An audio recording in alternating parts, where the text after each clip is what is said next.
All right, so that's good for the day. We got some seam sealers sitting on the Bronco drying. So we're gonna play with the taco. I ordered some. Last video we threw a winch on it and a bumper that was about 180 pounds, and it dropped the front end quite a bit. It's rubbing now when I turn. So unfortunately, I did not take a measurement from the ground to the wheel well before. With the winch, we're 37.5, and I think that's 38, because this has the taco lean. So they call it taco lean if nobody doesn't know. Put the battery, the driver, and the fuel tank on the same side. So 20-gallon tank times 7.5. I'm 240, and plus, you know, another 30 pounds or so on a battery. I really don't know what a battery weighs, but they're not super light. So they call that the taco lean. Everybody puts a 1/4-inch spacer over here on top of their strut. I don't have the spacer right now, but I'm gonna get this thing leveled out and see if we need it. So I don't know, that front spring might be sagging, so we ordered a set of Emu 886s. These are their heavy duty coil springs, 2.5-inch lift with 660 pounds, I think, 630. Anyway, these are the ones everybody recommended to run with, the Bilstein 5100s. Run the 5100 to the front. They got this adjustable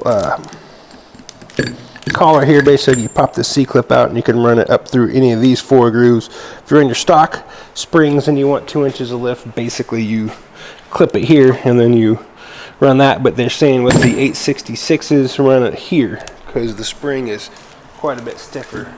Some guys say don't run it with the 5100s, but then Shock Surplus sells this as their go-to, and they do quite a bit of stuff online. If you haven't seen them, check out Shock Surplus. They got that stuff. They talk about all the shocks, Fox and everything, and then everybody really praises the 5100. I ran them before on a couple rigs and was, you know, pretty happy with them. So for the price of the entry-level shock, this here has the original Bilstein TRD sport package, but they put this in there, so I don't like that. So it's going to give us probably about 2 inches or so lift, plus whatever sagged. So we're probably only an inch or so. You know, with the bumper on it, probably dropped it an inch or so. Like, I didn't take a measurement. My fault. Anyway, I'm hoping that we get up to about 39 or 40. I'm hoping we get 2.5 to 3 inches of lift, which would be really sweet. So anyway, that's kind of the goal on this. I'm gonna blow tires off, get it in the air, see what kind of a headache it is. We got to pull those off. We're gonna pull the top cap off of them.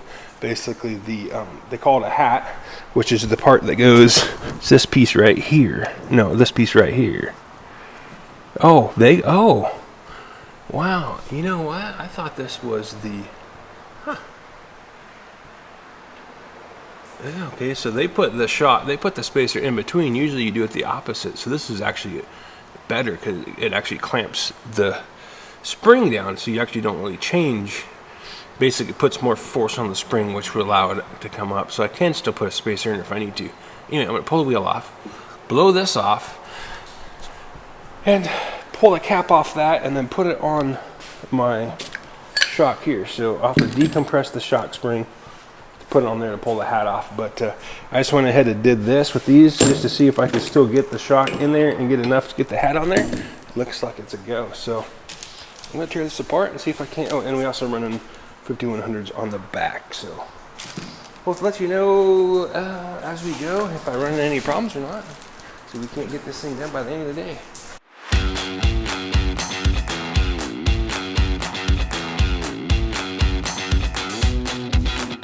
What I'm finding kind of fascinating, I mean, not this, so obviously I'm just showing you this. This is quite a bit taller spring, but what I was kind of checking out was when I got the old shocks, which actually were still pretty good shape, but just kind of putting them side by side and then pushing down on them like evenly as I can.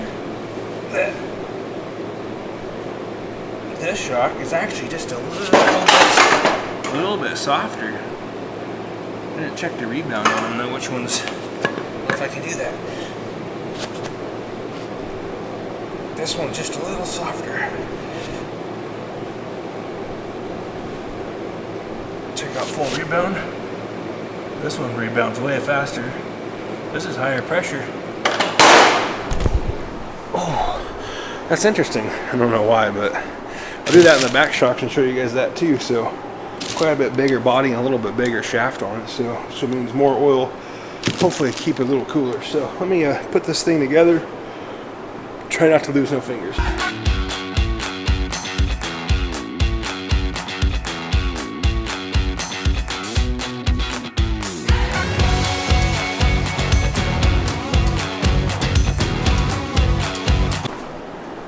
Alright, moment of truth, I guess. We got the got all wheels back on. We got the Bilsteins in the bottom. We got the Bilsteins in the front with our new Old Man Emu. Old Man Emu. Emu. I don't know. But we'll see if it actually makes a difference or not. On our locks.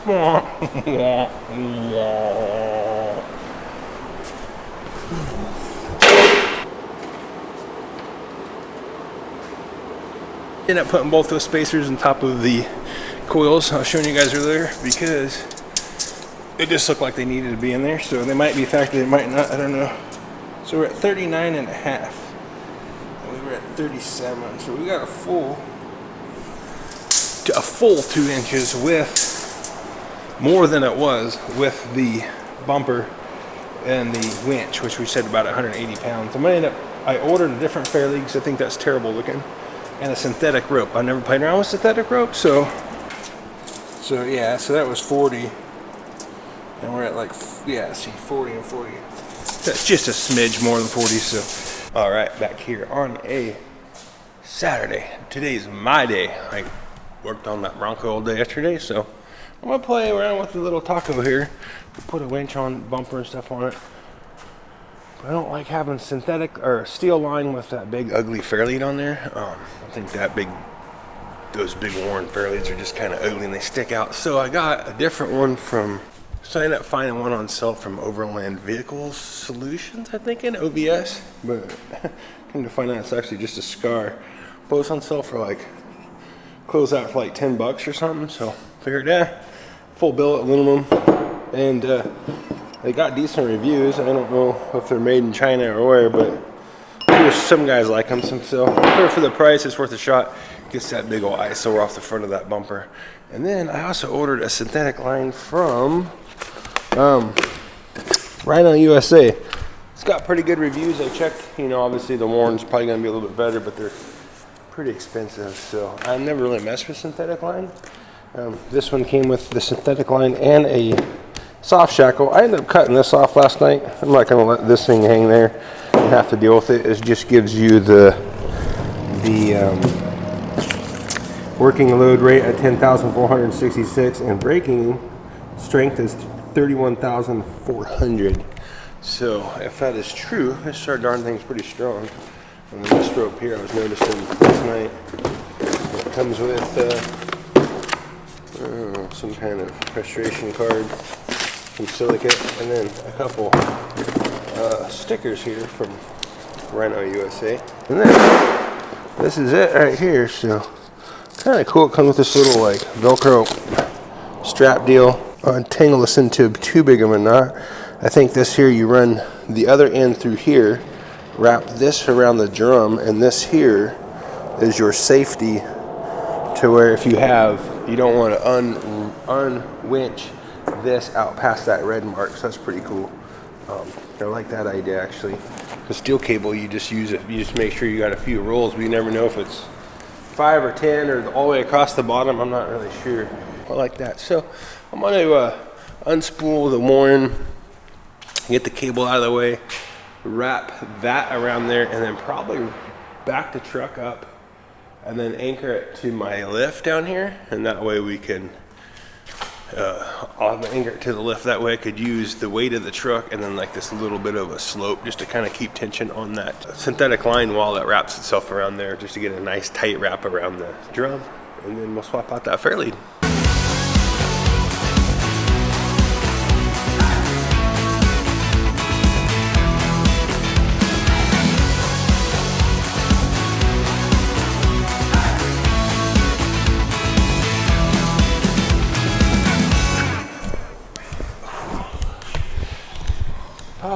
So I don't know, the way that they're talking about wrapping that, turn this off so I don't get popped, wrapping around the drum. I couldn't get it to bite. Like, basically you run it back through itself and it loops, which is a pretty good idea, but I couldn't get it to not spin.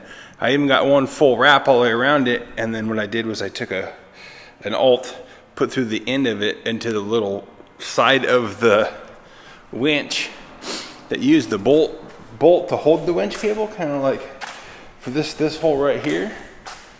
So I wrapped the full wrap around that, pulled it as tight as I could get it, and then when I pulled the alt out the other end, it just spun loose and let go. So I don't think it takes a whole lot to hold that in, but if that end has a little bit of slack, that first little bit of slack just continues on down that spool. So I don't know how the hell they did that. I fought that. I flipped the synthetic line hook loop upside down and backwards, so it tried to pull one way or it tried to pull the other way on the drum. I don't know, so I ended up running a little bolt across there and a wash. The other thing I need to do is swap the exhaust around. Have a little resonator I want to throw in there real quick, and then I'm gonna take it for a test drive, go see if I can find that, and then maybe throw the spacers in the front. I don't know yet, but anyway, that's gonna call it good right there until I get the other winch stuff, or the other bolt for the winch. So, well, next video we'll just keep on keeping on, little modifications here and there. So if you like this type of stuff, give me a like, a subscribe, comment below. Remember, you out there creating something today, it just sucks. Peace.